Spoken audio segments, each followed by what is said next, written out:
এয়া আহি গ'লোঁ আমি শুৱালকুছি আৰু শুৱালকুছি বাইদেউ এজনৰ চাৰ্ভাইকেল স্পণ্ডেলাইটিছ হৈছে C5 C6 আৰু C7 নাম্বাৰ ডিছৰ প্ৰব্লেম হৈছে। এয়া আমি আহি গৈছোঁ লগত মনালিছা আৰু মই ফিজিঅ'থেৰাপি কৰি আছোঁ। একো প্ৰেছাৰ এয়া একো প্ৰেছাৰ পইণ্ট আমি দবাই আছোঁ।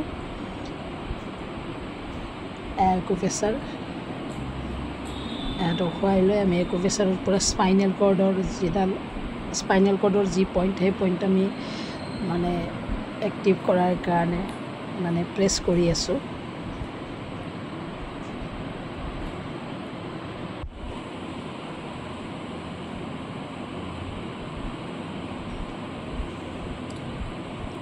দেখিছে আপোনালোকে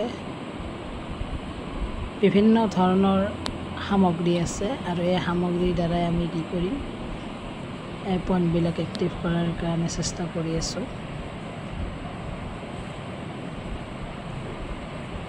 আচলতে যেতিয়া স্পণ্ডেলাইটিছ হ'ব, চাৰ্ভাইকেল স্পণ্ডেলাইটিছ হ'ব, তেতিয়া আমাৰ যেতিয়া ডিছবিলাকত নাৰ্ভবিলাক আমাৰ চেপা খাই যায়, তেতিয়া আমাৰ কি হয় ব্লাড চাৰ্কুলেশ্যন ক্ষমতাটো হ্ৰাস পায়, আচলতে কমি যায়। ব্লাড চাৰ্কুলেশ্যন যিমান পৰিমাণে হ'ব লাগে সেইটো নহয়, নোহোৱাৰ কাৰণে মানুহৰ বহুত পেইন হয় আৰু পেইন হোৱাৰ ফলত মানুহে একা বেকা কৰিব নোৱাৰে।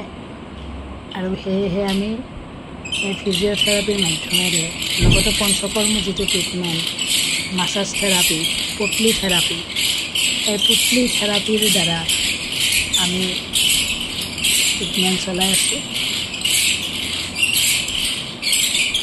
একো প্ৰেছাৰ হৈ গ'ল। একো প্ৰেছাৰ হৈ যোৱাৰ পিছত এয়া পুতলি থেৰাপি আমি আৰম্ভ কৰিছোঁ।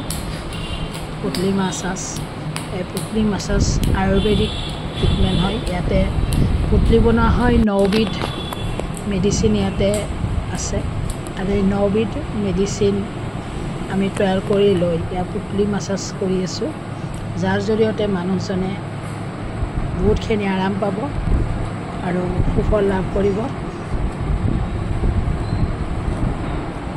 আপোনালোকৰো কাৰোবাৰ যদি বেক পেইনৰ সমস্যা থাকে তেতিয়াহ'লে 7896383967 আপোনালোকে যোগাযোগ কৰিব।